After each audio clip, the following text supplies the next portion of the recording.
नमस्कार, प्राइम विशेषमा यहाँलाई हार्दिक स्वागत छ। म दृष्टिवाणी धिताल। कृषिमा क्रान्ति गर्ने भनेर विशेष त पछिल्लो पटक आएको सरकारले एउटा क्रान्तिका आवाजहरू नै निकाल्यो। आधुनिकीकरणको कुराले छन् यति बेला देशमा एउटा किसिमको छुट्टै रहर ऊर्जा प्राप्त भएको थियो। कृषकहरूलाई नयाँ चेतना अब जगमगाउँछौँ हामी लगाउँछौँ भन्ने खालका कुराहरू पनि आए। विदेशमा भएका धेरै युवाहरू देशमै क्रान्ति हुन्छ कृषिको भनेर देशमै केही गर्ने हर्ष उल्लासका साथ देश फर्किए। तथापि केही समय बसेर नै उनीहरू आफ्नै फेरि कर्मभूमि फर्कनु पर्ने एउटा अवस्था सृजना भयो। एवं रीतले कृषि क्रान्तिका कुराहरू गरिरहेको हाम्रो देशमा कृषि क्रान्तिको सुरुवात भने भइसकेको छ। तथापि सरकारले जसरी कृषिका कुराहरूलाई उठाउने भनेको थियो, जसरी कृषिबाट अब यो देशलाई विश्वसामु चिनाउने भनेको थियो, यो कुराहरू भने हुन सकेको छैन। यसका पछाडि धेरै कुराहरू छन्। कृषि उद्योगीहरूका आफ्नै समस्या छन्, कृषकका आफ्नै समस्या छन्, बिचौलियाहरूका कुरा फरक छन्, राजनीतिक दलले गर्ने कुराहरू पनि यो भन्दा फरक केही छैनन्। सबैजनालाई कृषिमा क्रान्ति गर्नु छ, तथापि समस्याको समाधान गर्न सक्ने पक्ष यति बेलासम्म पनि कोही पनि अगाडि बढ्न सकेको छैन। हो दर्शकवृन्द, आज हामी कृषि क्रान्तिमा लागिपरेका उद्योगीहरूले कस्ता किसिमका समस्या झेलिरहनु परेको छ र यो समस्याको जड के हो भन्ने विषयमा कुराकानी गर्नेछौँ। हामीसँग हुनुहुन्छ कृषि उद्योगी तथा जिल्ला समन्वय समितिका प्रमुख कैलालीका सूर्यबहादुर थापा। उहाँलाई कार्यक्रममा स्वागत गर्छु। अब कृषि क्रान्तिको कुरा भएको धेरै समय भइसक्यो। यहाँहरूले पोलिटिक्स पनि गर्नुभयो, कृषिलाई उठाउनु पर्छ भनेर उद्योगहरू पनि सञ्चालन गर्नुभयो। पछिल्लो पटकसम्म आइपुग्दाखेरि कृषि क्रान्ति गर्न साँच्चै अप्ठ्यारो रहेछ, यो उद्योगलाई सञ्चालन गर्नलाई अप्ठ्यारो रहेछ भन्ने खालको कुराहरू अहिले तपाईँहरूको मुद्दाको विषय बनिरहेको छ। प्रश्नाइदिनुहोस् न मलाई, भएको के हो? प्रश्न अहिले के छ त भन्दाखेरि कृषि भनेको सबै नेतादेखि लिएर कार्यकर्तादेखि लिएर सबैले कृषिलाई आधुनिकीकरण गर्नुपर्छ, कृषि क्रान्ति गर्नुपर्छ भन्ने कुरा हामी सबै भन्छौँ। तर जति नीतिहरू कृषिका लागि बने त्यो किताबमा सीमित भयो। अब कुनै पनि नीति बनिसकेपछि त्यसलाई कार्यान्वयन हुनु पर्थ्यो। त्यो कार्यान्वयन दुःखको कुरा, वास्तवमा कार्यान्वयन हुने पक्षमा त्यो चाहिँ अब 5% पनि कार्यान्वयन भएको देखिँदैन। अब कृषिका नीतिका कुराहरू तपाईँको जम्मै किताबमा छन्, सीमित छन्। त्यसलाई कार्यान्वयन गर्ने पक्ष भनेको कर्मचारी हो। कर्मचारीले त्यसलाई कार्यान्वयन गर्नुको सट्टा उद्योगीहरूलाई कसरी दुःख दिन सकिन्छ, उद्योगीहरूसँग कसरी मोटो रकम असुल गर्न सकिन्छ र उद्योगीहरूलाई सिद्ध्याउनेका लागि त्यसलाई चाहिँ उठाउने होइन, कृषि उद्योगीहरूलाई सहयोग गर्ने होइन। अब तपाईँको एउटा उद्योगीहरूलाई बाटोको कुरा गर्नुहोस्, त्यहाँ बाटो लिनका लागि पनि कर्मचारीहरूले ठुलो बार्गेनिङ गरेको हुन्छ। त्यो उद्योगले दिने सुविधा, भोलि त्यो सबै जनताले पाउने सुविधा त्यसतिर सोध्दैन। बिजुलीका कुराहरू त्यस्तै छ। र अर्को कुरा के हो भने जटिल कुरा, तपाईँहरूलाई म एउटा अहिलेको तत्कालीन भएको कुरा म के भन्न चाहन्छु भने नेपालगञ्ज भन्सारबाट तपाईँको 27 वटा कन्टेनर चाइनाबाट तपाईँको दाना मेसिनरी डल्फिन आधुनिक दाना उद्योगको मेसिनरी 27 वटा कन्टेनर आएको थियो। र अहिले के छ भने नेपाल सरकारले पहिले त्यही उद्योगहरूमा 4% भन्सार, कृषि उद्योगमा 4% भन्सार लगाएको थियो। तर त्यो 4% भन्सार चाहिँ यो धेरै हुन्छ। अब कृषि उत्पादनमा धेरै कुराहरू जोडिएको कारणले गर्दा यो चाहिँ धेरै हुन्छ, यसलाई 1% लगाउनुपर्छ भनेर नेपाल सरकारले एउटा त्यसलाई चाहिँ भन्सार ऐनमा एउटा व्यवस्था चाहिँ गरेको छ। एक पटक कम्प्लिट मेसिनरी सेट कुनै पनि उद्योगको आएपछि तर 1% भनेर स्पष्ट छ। तर स्पष्ट हुँदाहुँदै पनि तपाईँको 27 वटा कन्टेनर एक पटक कम्प्लिट मेसिनरी सेट तपाईँको दाना उद्योगको आयो। आइसकेपछि नेपालगञ्जमा कोरोनाको लकडाउन हुनुभन्दा एक हप्ता पहिले आएको थियो।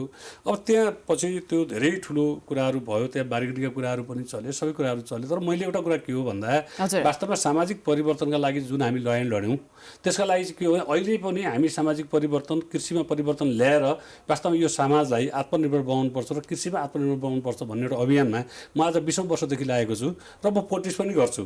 पोलिटिक्स गर्ने पनि सामाजिक परिवर्तनका लागि नै हो र मैले कृषिमा आधुनिकीकरण गर्नुपर्छ भनेर पनि लाग्नुको कारण पनि त्यो सामाजिक परिवर्तनकै कुरा हो। वास्तवमा अहिले पनि मेरो 6-7 वटा कृषिसँग सम्बन्धित उद्योगहरू चलेकै छन्। तर त्यो उद्योगलाई अब अपग्रेड गर्ने, आज 300-400 जना मान्छेहरूलाई रोजगार दिन सकिएको छ। राज्यलाई करोडौँ रुपियाँ आज राजस्व दिन सकिएको छ र यो अब चाहिँ आउने उद्योगहरूमा कमसेकम 1000 जना मान्छेहरूलाई रोजगार दिन सकियोस्। राज्यलाई चाहिँ 10औं करोड रुपियाँ चाहिँ राजस्व दिन सकियोस् र कृषिमा एउटा आधुनिकीकरण चाहिँ गर्न सकिन्छ भन्ने हिसाबले म फेरि मेरो फ्यामिली छ, मेरो छोरा बुहारी छोरी भाइहरू सबै छन्। म वास्तवमा सामाजिक काम गर्छु र मैले त्यो उद्योगहरूको लागि अगाडि बढाउनको लागि प्लानिङ गर्छु। पछिल्लो पटक भएको समस्या चाहिँ के हो त्यसबारेमा समस्या जानकारी भनेको के हो त भन्दाखेरि अब पहिलो कुरा के हो भने त्यो उद्योगहरू चाहिँ आइसकेपछि अनि हामीले 1% भन्सार हुनुपर्नेमा 1% देखि 35% सम्म लगाइयो। जस्तै तपाईको के भन्नु तपाईले प्रपोजल दिँदाखेरि अब कृषिजन्य सामग्रीहरू आयात हुँदाखेरि 1% भ्याट लिने भनेर सरकारको नियम छ। तथापि कृषिजन्य सामग्री भनेर अरू सामानहरू मेसिनरी पार्ट्सहरू ल्याउँदाखेरि फरक शीर्षकमा फरक भ्याट लगाउने नियम पनि छ। त्यो प्रपोजल हाल्दाखेरि तपाईहरूले त्यो कुरालाई बुझ्नु भएन कि? म यहाँलाई प्रश्न पार्छु। एउटा कुरा के होल मेसिनरी सेट चाइनाबाट आएको छ। अब त्यो मेसिनरी सेटमा तपाईँको सबै लाग्ने चिजहरू सबै कुराहरू छ। अनि त्यसमा के छ भन्दाखेरि त तपाईँको एउटा कुरा के हो भने हामीले कुनै गलत गरेको हो भने भित्र भन्सारले कारवाही गर्न सक्नु पऱ्यो नि, कारवाही गर्नु पऱ्यो नि। त्यसमा तपाईँको पुरै लिस्ट हुन्छ। जस्तै हाम्रो उद्योगमा चाहिने सामानहरू के छ एकछिनलाई मान्नुहोस्, यो घरमा यो डेकोरेसन गर्नका लागि कति सामानहरू चाहिन्छ, बोर्डहरू चाहिन्छ, सबै चाहिन्छ, टेबल पनि चाहिन्छ, सबै कुरा चाहिन्छ। तर कुरा के हो त भन्दाखेरि यो सबै चाहिने सामानहरूको पुरा नेम लिस्ट छ। त्यो लिस्ट अनुसारको सामान प्रयोग भयो कि भएन त्यो त हेर्न सक्छ नि त। यदि त्यो लिस्ट अनुसारको सामान यो अनुगमनको पाटो भयो। पहिला चाहिँ तपाईले टेबलको कुरा गर्नुभयो, कृषि प्रयोजनका लागि ल्याएको सामान कृषि प्रयोजनमा प्रयोग भएको छ कि छैन भनेर सरकारको तर्फबाट हुने अनुगमन दोस्रो पाटो हो। तर तपाईले त्यो सामग्री चाहिँ अरू अन्य नाफामूलक कार्य सम्पादनका लागि, नाफामूलक उद्योगका लागि प्रयोग गर्न सक्नुहुन्छ भनेर त्यो बढी भ्याट लगाइएको हो नि त। तपाईले कृषिजन्यका लागि भनेर ल्याए एउटा कुरा, एउटा उद्योगको लागि होल मेसिनरी सेट 27वटा कन्टेनर चाइनाबाट आयो। आइसकेपछि त्यसमा चाहिँ तपाईँको सबै लिस्टहरू छ, प्याकिङ लिस्टहरू सबै छ, के सामान आयो र कुन सामान कहाँ त्यो दाना उद्योगमा प्रयोगमा आउँछ भन्ने कुरा पनि सबै क्लियर छ। त्यो हामीसँग सबै पिक्चर छ, सबै कुराहरू छ। र त्यसका लागि आएको सामानहरू उहाँहरूलाई शङ्का लाग्छ भने भन्सार कार्यालयले त्यो अहिले लगाउने 35% होइन, त्यसमा 1000% लगाएर जरिवाना गरे पनि हुन्छ नि। तर भन्सारले त्यो कुरा गर्न सक्छ नि। भन्सारसँग म्यान पावर छ, उसलाई उसँग अधिकार छ, उसले सबै कुराहरू छ। त्यो सामान लिएर कुनै हामीले छुट्टै त राखेका छैनौँ। त्यो नेम लिस्टको सामानहरू त्यो सामानहरू त सबै त्यही छ। हैन, भन्सारले कारबाही गर्न लागेको खण्डमा पनि उच्च पदस्थ राजनीतिक दलबाट नै फोन जान्छ, मेरो मान्छेलाई छोडिदिनुस्, यो नगर्नुस् भनेर। भनेको कुरा हामी राजनीतिक भनेको जनतालाई समृद्ध नेपाल बनाउनका लागि, जनतालाई चाहिँ हामी जनतालाई आमूल परिवर्तन गर्नका लागि, राजस्वमा परिवर्तन गर्नका लागि, आत्मनिर्भर गर्नका लागि नै हामी राजनीति गर्ने हो। तर राजनीति गर्ने भन्दैमा हामीले कुनै गलत कुरा गर्न त पाइँदैन नि त। गलत कुरा हामी भन्दैनौँ।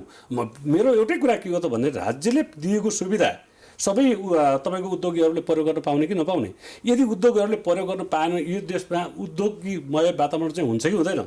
अनि उद्योग भएन भनेपछि अब तपाईँको निजी क्षेत्र, यदि कुनै देशमा पनि निजी क्षेत्र नभएपछि त देशको विकास हुँदैन।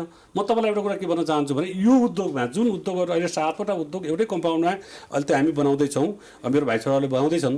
तर त्यो 7वटा उद्योगको मेसिनरीहरू सबै आइसकेपछि हजारौँजना मान्छे चाहिँ रोजगारी हुने हो र त्यसको 25%को पार्टनर चाहिँ सरकार हो। त्यो उद्योगले कमाउने पैसा जति पैसा कमाउँछ त्यसमा 25% राजस्व आउँछ। सरकारले केही गर्दैन, सरकारले कुनै सहयोग गर्दैन, सरकारले आफूले बनाएको नीति कार्यान्वयन गर्दैन, तर पनि 25% पार्टनर हो। त्यस कारणले गर्दाखेरि सरकार जिम्मेवार भन्नु पर्यो। मलाई एउटा कुरा के लाग्छ भने राज्यले बनाएको नीति कार्यान्वयन गर्ने कर्मचारीले हो। अनि कर्मचारीले त्यो नीतिको अपव्याख्या गर्ने। हिजो राज्यले तपाईँको 4% कृषि मेसिनरीमा बेसी पैसा भयो भनेर 1%मा ल्याउँछ, 1%मा ल्यायो।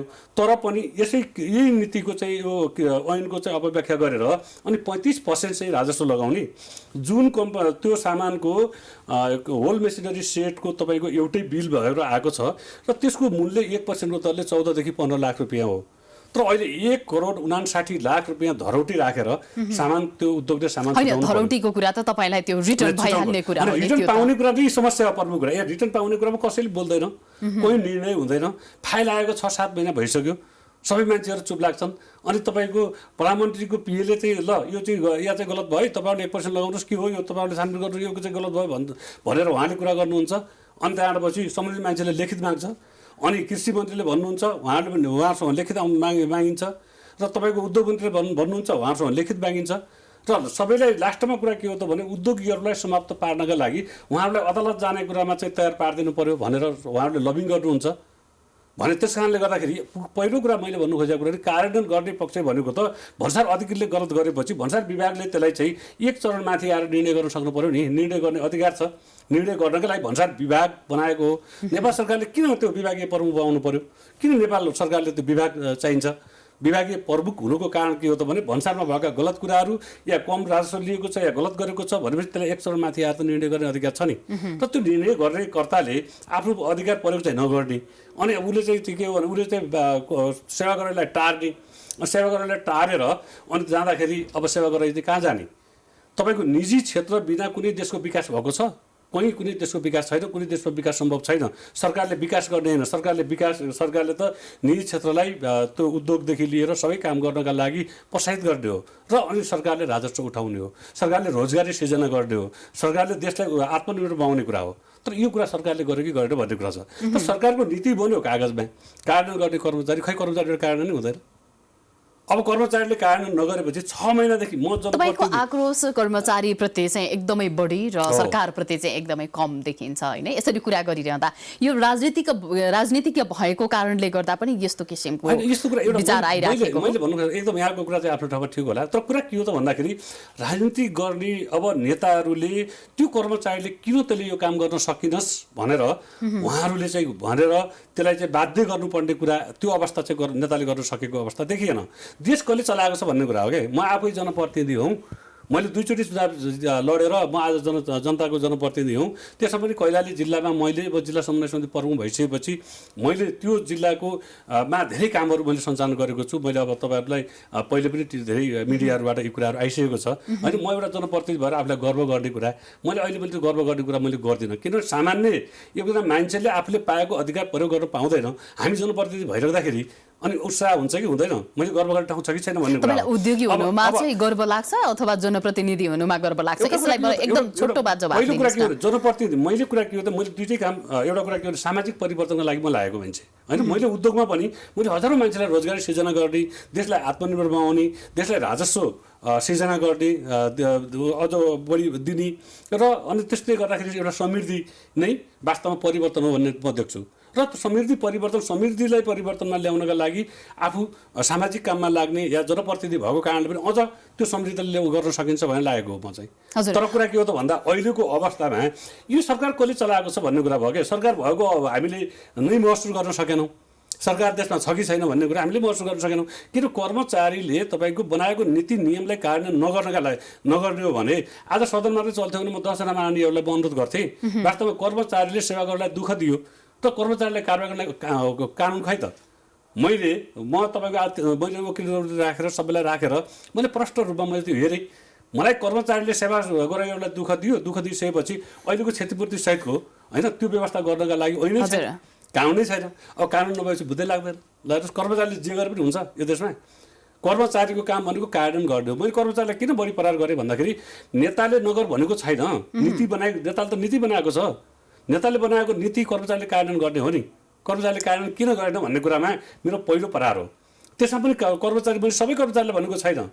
तपाईँलाई राजस्व सचिवले अस्ति तपाईँको टिभीमा प्राइममै अस्ति मात्रै राजस्व सचिवले भन्नुभएको छ एक पटकमा होल मेसिनरी सेट कृषिको मेसिनरी आयो भने उहाँले 1% पाउनुपर्छ भनेर उहाँले बोल्नुभएको छ। राजस्व सचिवले के भन्नुहुन्छ भने उहाँले आफूलाई चाहिँ यो काम गर्न नसकेको कारणले गर्दाखेरि अनि यो उहाँले चाहिँ एकदम आत्मकल्याण गर्नुभएको छ।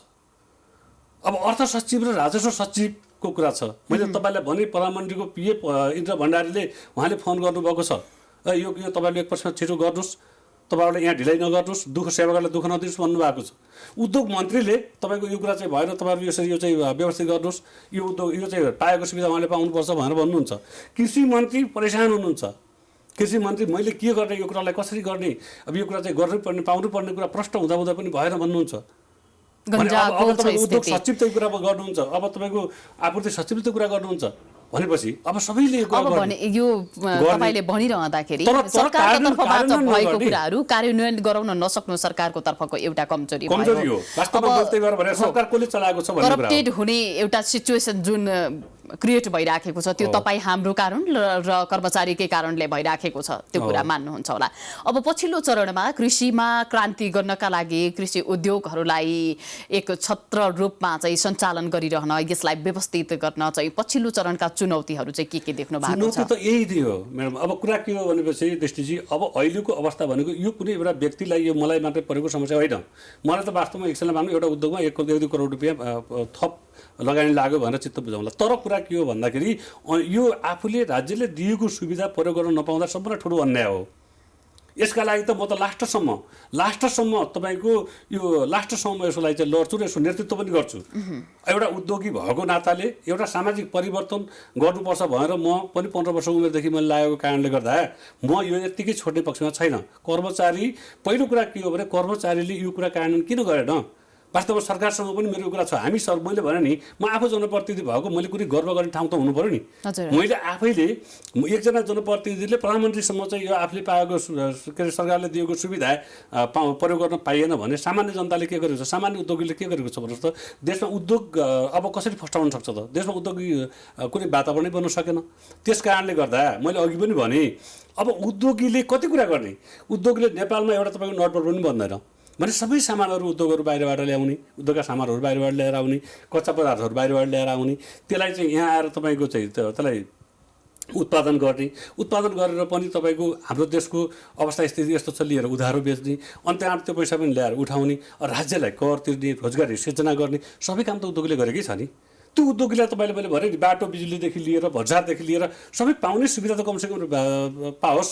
उनले पाएपछि त तपाईँको देश समृद्ध तब बन्छ जब निजी क्षेत्रले ल्याउन सकिएन तब बन्छ। अब उद्योगीले के गर्ने भन्नुहोस् त? मलाई त यस्तो लाग्छ कि उद्योगीसँग जोडिएका करोडौँ मान्छेहरू छन्। ती मान्छेहरू अब तपाईँको ती मान्छेहरू विचलित भए भने ती मान्छेहरूले भोलि गएर तपाईँको कुनै पनि उद्योगको सृजना हुन सकेन, रोजगारको सृजना हुन सकेन भने ती विचलित भएपछि ती मान्छेले भोलि बन्दुक उठाए के हुन्छ? अब मान्छे जब बाध्य हुन्छ, जब मान्छे भोको हुन्छ, तपाईँको एउटा भरि दिमाग भन्दा पनि खाली पेट भएको मान्छे खतरनाक हुन्छ। जुन मान्छेलाई बाध्य गराइन्छ, बाध्य गराउने कुरा त यसको जवाबदेही को हुने भोलि? वास्तवमा एउटा उद्योगीले सबै कुराहरू गर्छ, 3 पुस्ताको ल्याप्चा लगाएर अनि ब्याङ्कबाट ऋण लिएर चाहिँ उद्योग गरेर म यो देशलाई समृद्ध बनाउँछु भनेर लागेको हुन्छ। एउटा उद्योगीले खान नपुगेको कारणले गर्दाखेरि त्यसले उद्योग गर्ने चेष्टा गरेको हुँदैन। खान त पुगेकै हुन्छ नि उसलाई, तर तपाईँको त्यससँग जोडिएका लाखौँ करोडौँ मान्छेहरू हुन्छन्। त्यो लाखौँ करोडौँ मान्छे भोलि बाध्य के हुन्छ? यहाँले सञ्चालन गर्नुभएको जुन नेपालगञ्जमा कृषि उद्योग सञ्चालन गर्दै हुनुहुन्छ, यसको उद्देश्य के थियो? कति लाभान्वित हुन्छन् यो उद्योग सञ्चालन भएपछि? यसको उद्देश्य के हो भन्नुहुन्छ भने अहिले चाहिँ हामी वास्तवमा तपाईँको दाना उद्योग हो होइन। दाना उद्योग 1 घन्टामा 150 कुन्टल 150 कुन्टल दाना उत्पादन हुन्छ। त्यसको चाहिँ क्षमता त्यो छ। र तपाईँको त्यस्तै तपाईँ 1 घन्टामा 80 कुन्टल चामल उत्पादन हुने आधुनिक मेसिनरी तपाईँको अहिले तपाईँ इन्डियामा खरिद गरेर बसेको छ। त्यो मेसिनरी यही भन्सारको कारणले गर्दा आउन सकेको अवस्था छैन। र त्यस्तै तपाईँको आटा, तपाईँको तेल, अनि चिउरा, भुजा, तपाईँको सोयाबिन र दाल, गेडागुडीहरू गरेर तपाईँको हामीले 10वटा उद्योगहरू एउटै तपाईँको कम्पाउन्डमा 4 बिघाको जग्गाको कम्पाउन्डमा त्यो सबै निर्माण भइरहेको अवस्था छ।